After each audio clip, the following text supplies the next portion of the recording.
Special thanks goes to our gold sponsor, Accenture. Okay, thank you very much. I really enjoyed Kira's talk, and I feel like there are a lot of call-outs for things that we can do better to make Reason accessible. I'm going to talk about packages, package management, dependencies, and really what is the social contract that we want to establish between users of a library and the authors. I work for Khan Academy, which is an education nonprofit where we're trying to build free education for anyone, anywhere. My website, jaredforsythe.com, has a lot of tutorials and various things about Reason. And I'm also one of the co-hosts of Reason Town, which is a podcast about Reason and community members. If you haven't seen that, you should check it out. So to start out, I'm going to talk about the current state of dependencies. And this isn't just talking about the Reason community. I'll talk about various different communities and how they handle dependencies. And then I'll go into breaking changes and ways that we can get trust back into the game when we're upgrading to a new version of a package so that we know whether or not there's a breaking change. And finally, I'll talk about limiting breaking changes. Tools that we have in Reason to reduce the number of breaking changes that we have such that you can upgrade without a hitch. So this talk started, or at least the ideas for it, started late last year when I was working on our iOS app. And we use Xcode and Swift and Objective-C. And a new version of Xcode had come out, so we upgraded. And as soon as I opened Xcode, it decided to automatically update the version of Swift that we were using. And it was a patch version. It was 4.0.1 to 4.0.2. And so, of course, everything broke. They had renamed some things. They had changed the types of some things. And I wasn't anticipating spending a couple of hours to upgrade Swift. I just wanted to get on to build the app and implement the feature I was working on. And so it kicked off a thought process for me about version numbers, and really, if a patch version is going to break me, what even is the point of having version numbers? If it doesn't tell me what I want to know, just number them, increment, and have it just be integers, or give it a date. But I was feeling a lot of pain, and then just a couple of months ago on our Android app, we've got a login with Facebook button, and we're using the Facebook Android SDK package for that. And we got an email from Facebook saying, you're using an old version of the SDK, we're going to deprecate the API version that it talks to, so you have to upgrade or else your app will break. And that was fair. It was like we were a year and a half behind. And so I looked over at the version list on the Facebook documentation website, and we were on 4.0.0, and the most recent one was 4.27. So 27 minor versions. Clearly a lot of work had been done over that year and a half, but I crossed my fingers and updated to the latest because it's just a minor version, and everything broke. And from there, it's like, okay, so how do I even start? And I kind of did a binary search through not just 27 versions, because there were several patches. And I finally got to 4.10.1 was the most recent I could get without having to make code changes to my app. For some reason, 4.11 didn't work. And again, I was like, why? What are these numbers telling us, right? If it's not going to tell me that I can upgrade safely, I don't even want it. And more broadly, what is the contract between library author and consumer? And then what should version numbers communicate? What are we trying to communicate with this? And so I looked at a couple of different communities. Clearly Swift, I have some feelings about.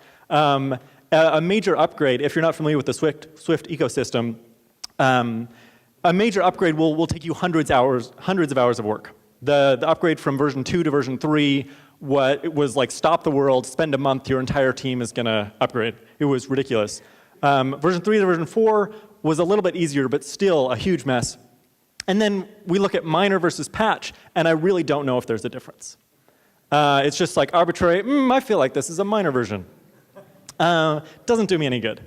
To counter with a good example, I'm very impressed with the React team and the maturity with which they approach their change logs and the versioning, where a major version will have breaking changes, but minor and patch versions do not. And the nice thing about the way that they do things is if they're going to remove functionality, if they're going to remove a lifecycle method or a top-level public API method, they will deprecate it several months in advance, many minor versions in advance, so that if you're keeping reasonably up to date with React, you'll have fair warning to say, oh, this API is going away. You're going to have to eventually do some changes when you upgrade to the major version that will come. So I like this a lot. Reason React is another great example. There haven't been any major versions, so we just have minor and patch, where minor is breaking changes, patch is not. But the cool thing that Cheng has done here, that he mentioned this morning, is including code mods when there are breaking changes when possible. So this is basically saying, we will break some things. We're going to evolve the API. The lifecycle methods might change, various things. But to the extent possible, we'll also include a script that will remove almost all of the burden of upgrading. So you can just run the script and solve any last problems and get on your way. Most libraries, major, minor, and patch are just whatever, right? Major is big changes, minor is I'm feeling hungry, and patch is I don't care, right? Of course, we have Semver, right? There was this, it's a versioning system.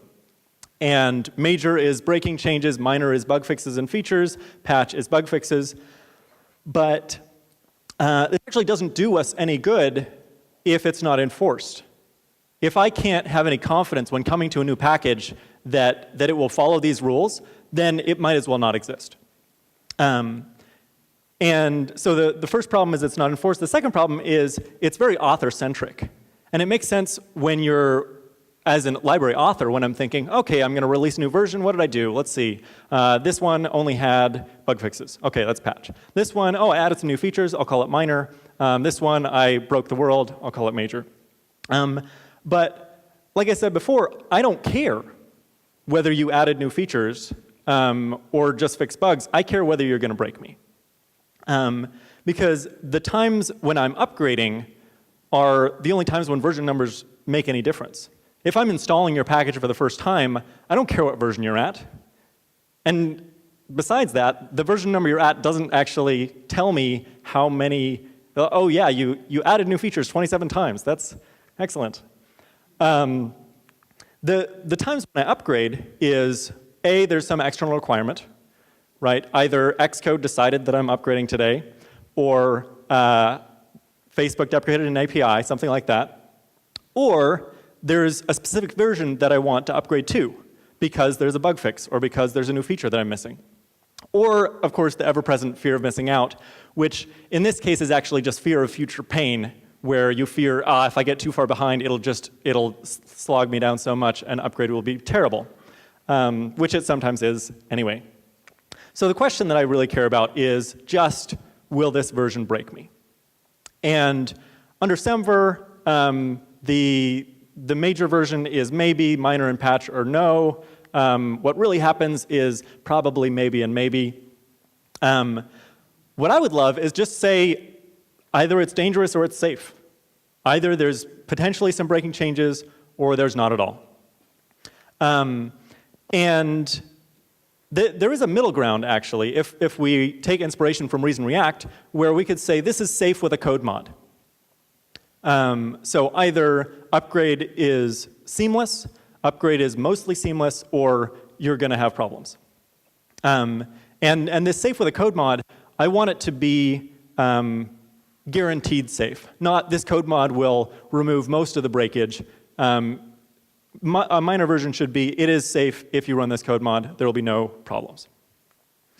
Now, like I said with Semver, a new versioning scheme won't make any difference if we don't enforce it, if there's no way to trust that this new package that I'm downloading adheres to it. And so let's talk about indicating breaking changes consistently. To break this down, let's talk about what kinds of changes are breaking. What are the various ways that a library might break you if you're upgrading? One of those is type changes, right? I removed a value that you were expecting to be there. I changed the type of a value. I added an attribute to a type.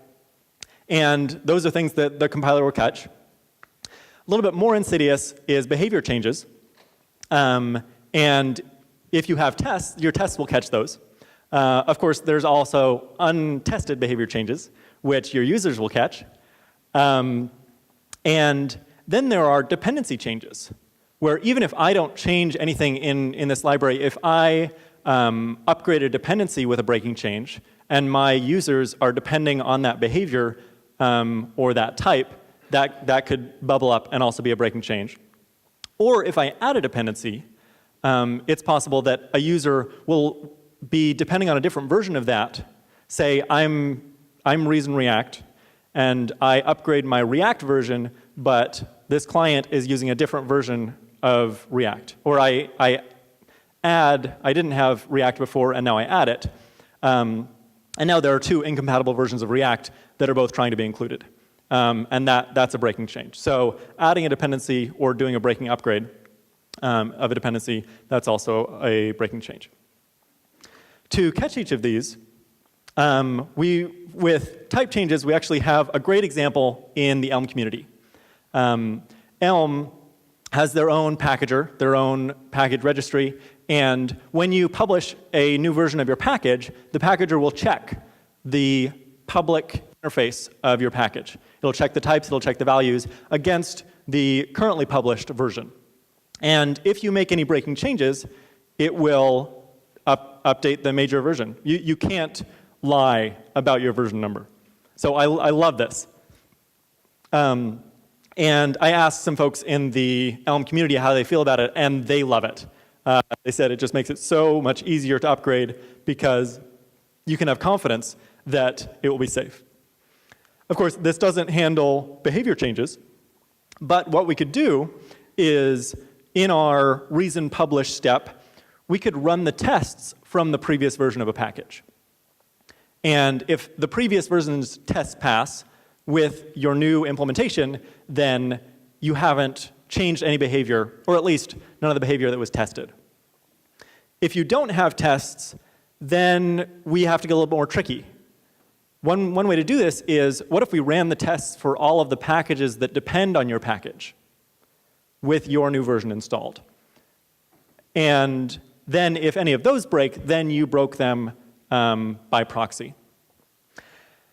This is a little more complicated. There are some security issues, some runtime issues. If you have 50 libraries that depend on you, you don't want to wait several hours just to publish your package. So actually a better solution to this, I think, is just encourage adding tests.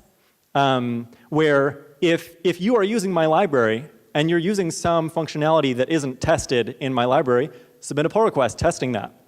And then you will have the peace of mind that if I try to publish a version that breaks that functionality, it'll stop me. So I think this is actually a good side result of testing, running the tests on every publish. And dependency changes, they're easy to catch. You just check the numbers, and if it's breaking, then it's breaking. Now, what I'd love is for us to also have far fewer breaking changes than we see in most communities. And Rich Hickey of Clojure fame gave a keynote 2 years ago where he talked about many similar things, but where he ended up was, let's just disallow breaking changes, right? You're not allowed to make a breaking change in your library. If you want to change the functionality of a function, give it a new name. Don't pretend that it's the same function as the one that you published in the previous version, because it's not. It is different in important ways. If you change the number of arguments accepts, that is a different function, give it a different name. If you change a type, give it a new name. That's kind of the way to do it. If you change a bunch of things, if you're like, I'm going to remake the world, just call it a new package. Have it React 2015. And I'm skeptical about the broad applicability of this, but I wanted to give it a try with the React repo. I mentioned before that the changelog is really well maintained for React, and so I decided to go through, starting way back in 2014 with version 0.3 to see how far can I get. Looking through these breaking changes, can I tweak it a little bit so that it's not breaking? And I started with 0.3 to 0.4, and the change here was that instead of setting IDs on the nodes, they changed it to be data React ID. This makes sense as a change, right? You don't want to be splatting IDs all over the place, and you want to be able to set IDs separate from React. But if there was a user that was depending on this behavior, then it's a breaking change. So one way to deal with this is call it a new name, right? Say instead of render, we could do react.render without DOM IDs. But then the name gets long, right? And the next time you change it, it'll be react.render without DOM IDs, but also with something else. Right? That gets ridiculous. So what if we flipped it? What if we say the new behavior gets the nice name, react.render, but we keep around the old behavior with react.render with DOM IDs? And people will know that this is an old deprecated behavior. We will remove it eventually, but we don't want to break you right now. And then we could have a code mod that just replaces all of the current instances of render with the deprecated render with DOM IDs. And then everyone who starts out at React from this point onward, they'll just use react.render. They won't depend on the old behavior, and it'll be fine. Another change to 0.4 was with this .setState. And instead of taking just the state as a single argument, you could also pass in a second argument that was a callback to be called once it was finished setting that state. And I took the liberty of writing this in a reason style, where instead of adding the argument on the end, I just added an optional labeled argument at the beginning. And in this case, it's not even a breaking change. What's cool about React and labeled arguments is you can add optional labeled arguments for days, and you won't break any consumers of your functions. So this was a fun little exercise. If we go up to 0.5, they renamed something. The old name was too long and wasn't readable enough. And here again, we could include a code mod that just renames from the old name to the new name. You don't even have to keep the old name around because the functionality is the same. And if you have a code mod that is run automatically by your packager, nobody needs to be the wiser. Fast forward to 0.9, and they changed React.render component to string from being asynchronous to being synchronous. Previously, it took a function that was called with the result, and now it can just return the string. And here's another place where we can just keep the old functionality around, call it render component to string async, and code mod the change. So all current users that are depending on that functionality, it still works. And you get to keep your shorter name for the newer, nicer functionality. Another change in 0.9 was with the lifecycle methods of React. Component did mount and component did update used to take the DOM node as an argument. And from the changelog it says, no longer receive root node as parameter, use this.getDOM node instead. So again, a breaking change. People that expect there to be a node, their code will no longer work. But what we can do here with a code mod is take out the first argument and instead do a local let binding, let node equals get DOM node of self, if we're in the reason world, or this.getDOM node in JavaScript. And so here, we're just doing what the changelog says that people should do manually, but we can do it automatically. So again, a seamless upgrade and no issues with it. And if we can tell that the node argument is unused, then we just remove it. And the code is that much cleaner. If we get up to 0.11, this was a more major change to the way that React represented the virtual DOM internally, where previously the virtual DOM was full of instances of the components, and they changed it to use descriptors. So a lightweight object that knew how to create an instance, but had not yet created that instance.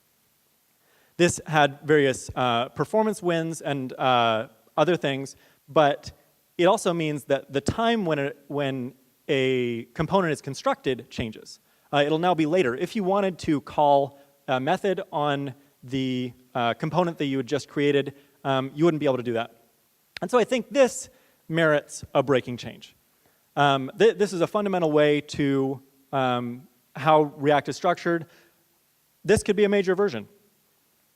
But what we got out of this is we got through a whole year of React's changelog, 11 breaking changes, and we were able to smooth it over with code mods and taking advantage of a couple of reason features.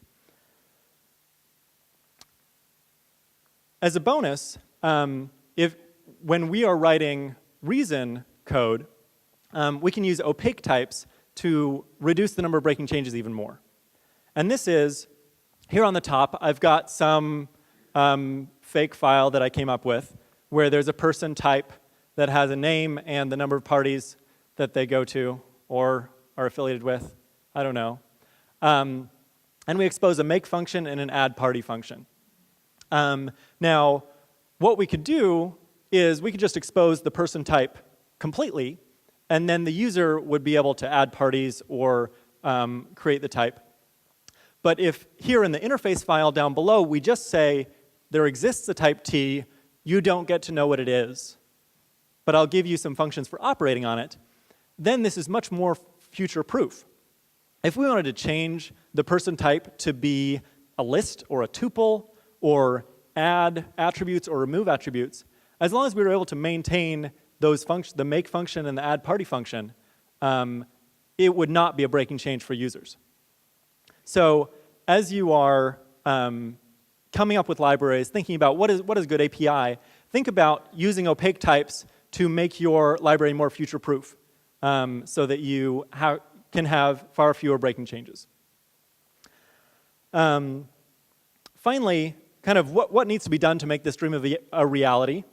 We need to come up with some reason publish command, some index that has all of the reason packages. We've got readx, which has them, and we could include there what code mods need to be run and a validation that this is, in fact, a non-breaking version.